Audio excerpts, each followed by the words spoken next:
Hi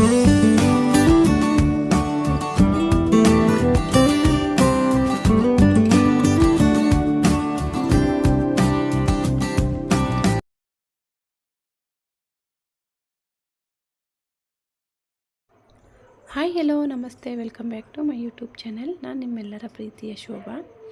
friends, ಈ ವಿಡಿಯೋದಲ್ಲಿ ಸಖತ್ ಟೇಸ್ಟಿಯಾಗಿ ನಮ್ಮ ಅತ್ತೆ ಮಾಡುವಂತಹ ಮ್ಯಾಂಗೋ ಚಟ್ನಿನ ಶೇರ್ ಮಾಡ್ತಾಯಿದ್ದೀನಿ. ಬನ್ನಿ ನೋಡೋಣ ಯಾವ ರೀತಿ ಮಾಡ್ತಾರೆ ಅಂತ. ಈಗ ರುಬ್ಕೊಳ್ಳೋಕ್ಕೆ ಅಂತ ಹೇಳಿಬಿಟ್ಟು ಒಂದು ಅರ್ಧ ಸ್ಪೂನಷ್ಟು ಮೆಂತ್ಯಕಾಳನ್ನ ಫ್ರೈ ಮಾಡಿಬಿಟ್ಟು, ಒಂದು ಅರ್ಧ ಸ್ಪೂನಷ್ಟು ಅರಿಶಿಣ ಮತ್ತು ಒಂದು 8ರಿಂದ 10 ಹಸಿರು ಮೆಣಸಿನ್ಕಾಯಿ ಹಾಕ್ಕೊಂಡಿದ್ದಾರೆ ರುಬ್ಕೊಳ್ಳೋಕ್ಕೆ ಅಂತ ಹೇಳಿ. ಮತ್ತು ರುಚಿಗೆ ಎಷ್ಟು ಬೇಕೋ ಅಷ್ಟು ಉಪ್ಪು ಅಲ್ಲಿ ಪಕ್ಕದಲ್ಲಿ ಇಟ್ಕೊಂಡಿದ್ದಾರೆ. ಮತ್ತು ಈರುಳ್ಳಿ, ಬೆಳ್ಳುಳ್ಳಿ ಮತ್ತು ಕೊತ್ತಂಬರಿ ಸೊಪ್ಪು ಇಷ್ಟು ತಗೊಂಡಿದ್ದಾರೆ. ಮತ್ತು ಮಾವಿನಕಾಯಿನ, ಹಸಿ ಮಾವಿನಕಾಯಿನ ಮೇಲೆ ಇರುವ ಸಿಪ್ಪೆನ ತೆಗೆದುಬಿಟ್ಟು ಅದನ್ನು ತುರಿದು ಇಟ್ಕೊಂಡಿದ್ವಿ, ತುರಿದು ಕೊಟ್ವಿ, ಅದನ್ನು ಇಟ್ಕೊಂಡಿದ್ದಾರೆ. ಅದನ್ನು ಹಾಕಿ ರುಬ್ಕೊಳ್ತಾರೆ ನೋಡಿ. ಒಂದು ಸ್ವಲ್ಪ ನೀರು ಸೇರಿಸ್ಕೊಂಡಿದ್ದಾರೆ. ಇಲ್ಲಿ ನೋಡ್ತಾ ಇರ್ಬೋದು, ಮಾವಿನಕಾಯಿನ ಸಿಪ್ಪೆ ತೆಗೆದುಬಿಟ್ಟು ತುರಿದು ಇಟ್ಟಿದ್ದೀವಿ. ಒಂದು 4 ಮಾವಿನಕಾಯಿ ತಗೊಂಡಿದ್ದೀವಿ. ಈಗ ಹಸಿರು ಮೆಣಸಿನ್ಕಾಯಿ ಚೆನ್ನಾಗಿ ನುಣ್ಣಗೆ ರುಬ್ಕೊಳ್ಬಿಡಬೇಕು. ನೋಡ್ತಾ ಇರ್ಬೋದು ಅವ್ರು ಯಾವ ರೀತಿ ರುಬ್ಬಿದ್ದಾರೆ ಅಂತ. ನಮ್ಮ ಮನೇಲಿ ಮಿಕ್ಸಿ ಇದ್ರೂ ಮಿಕ್ಸಿಯಲ್ಲಿ ರುಬ್ಬೋದಿಲ್ಲ. ಈ ಥರ ಒರ್ಲಲ್ಲಿ ರುಬ್ಬಿದ್ರೇ ನಮ್ಮ ಅತ್ತೆಗೆ ತಿನ್ನೋದು. ಮಿಕ್ಸಿಯಲ್ಲಿ ಏನಾದರೂ ಯಾವತ್ತಾದರೂ ಮಿಸ್ಸಾಗಿ ಸಾಂಬಾರು ಮಾಡೋಕ್ಕೂ ಅಷ್ಟೇ, ಮಿಕ್ಸಿಯಲ್ಲಿ ಏನಾದರೂ ಮಾಡಿದ್ರೆ ಅವ್ರು ಅವತ್ತು ತಿನ್ನೋದೇ ಇಲ್ಲ, ಅವ್ರಿಗೆ ಇಷ್ಟ ಆಗೋದಿಲ್ಲ. ಹಾಗಾಗಿ ಸಾಂಬಾರು ಮಾಡೋಕ್ಕೂ ಅಷ್ಟೇ ಒರ್ಲಲ್ಲೇ ರುಬ್ಬೋದು.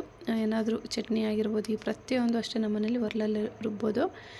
ಈಗ ನೋಡ್ತಾ ಇರ್ಬೋದು, ಮಾವಿನಕಾಯಿದು ತುರಿದಿಟ್ಟಿದ್ವಲ್ವ ಅದನ್ನು ಹಾಕಿ ಚೆನ್ನಾಗಿ ರುಬ್ಕೊಂಡು ಒಂದು ಸಲ ಉಪ್ಪನ್ನು ಹಾಕಿ ರುಬ್ಕೊಂಡ್ಬಿಟ್ಟು, ಈಗ ಕೊತ್ತಂಬರಿ ಸೊಪ್ಪು, ಸ್ವಲ್ಪ ಬೆಳ್ಳುಳ್ಳಿ, ಈರುಳ್ಳಿ ಇಷ್ಟನ್ನು ಹಾಕಿ ನುಣ್ಣಗೆ ರುಬ್ಕೊಳ್ಬೇಕು. ನುಣ್ಣಗೆ ಅಂದರೆ ತೀರಾ ನುಣ್ಣಗೆ ರುಬ್ಕೊಳ್ಬಾರ್ದು. ಆ ಬೆಳ್ಳುಳ್ಳಿ, ಈರುಳ್ಳಿ ಅಲ್ಲಲ್ಲಿ ಬಾಯಿಗೆ ಸಿಗ್ತಾ ಇರಬೇಕು, ಆ ರೀತಿ ರುಬ್ಕೊಳ್ಬೇಕು ಅಷ್ಟೇ. ಅದನ್ನೊಂದು ಬೌಲಿಗೆ ತಗೊಂಡ್ರೆ ಚಟ್ನಿ ಅನ್ನೋದು ಮುಗಿತು. ಇವಾಗ ಅದಕ್ಕೆ ಒಂದು ಒಗ್ಗರಣೆ ಕೊಟ್ಕೊಳ್ಬೇಕು. ಎಣ್ಣೆ ಹಾಕಿ, ಎಣ್ಣೆ ಕಾದ್ಮೇಲೆ ಸಾಸಿವೆ, ಈರುಳ್ಳಿ, ಕರಿಬೇವಿನ ಸೊಪ್ಪು, ಈರುಳ್ಳಿ ಸ್ವಲ್ಪ ಜಾಸ್ತಿ ಹಾಕ್ಕೊಳ್ಬೇಕು. ಹಾಕ್ಕೊಂಡು ಒಗ್ಗರಣೆ ಅದು ಚೆನ್ನಾಗಿ ಫ್ರೈ ಆಗಬೇಕು. ಈರುಳ್ಳಿ ಕಲರ್ ಚೇಂಜ್ ಆದಮೇಲೆ ಈ ರುಬ್ಬಿ ಇಟ್ಕೊಂಡಿರೋಂತಹ ಚಟ್ನಿನ ಅದರಲ್ಲಿ ಸೇರಿಸ್ಬಿಟ್ಟು ಜಸ್ಟ್ ಒಂದು ಮಿಕ್ಸ್ ಕೊಡಬೇಕು ಅಷ್ಟೇ. ಜಾಸ್ತಿ ಏನು ಕಲಿಸ್ಕೊಳ್ಳೋ ಅಷ್ಟೇನು ಬೇಕಾಗಿಲ್ಲ. ಜಸ್ಟು ಒಗ್ಗರಣೆ ಎಲ್ಲ ಅದಕ್ಕೆ ಅಂಟ್ಕೊಳ್ಳೋ ಥರ ಒಂದು ಮಿಕ್ಸ್ ಕೊಟ್ಟರೆ ಸಾಕು. ಸಖತ್ ಟೇಸ್ಟಿಯಾಗಿರುವಂತಹ ಮ್ಯಾಂಗೋ ಚಟ್ನಿ ರೆಡಿ ಆಗಿಬಿಡುತ್ತೆ. ತುಂಬಾ ಟೇಸ್ಟಿಯಾಗಿರುತ್ತೆ. ಇದು 2 ದಿನ ಬೇಕಾದರೂ ಸ್ಟೋರ್ ಮಾಡಿ ಇಟ್ಕೊಳ್ಬೋದು. ನೀವು ಒಂದು ಸಲ ಟ್ರೈ ಮಾಡಿ ಹೇಗಿತ್ತು ಅಂತ ಹೇಳಿ ಕಮೆಂಟ್ ಮಾಡಿ. Thank you for watching.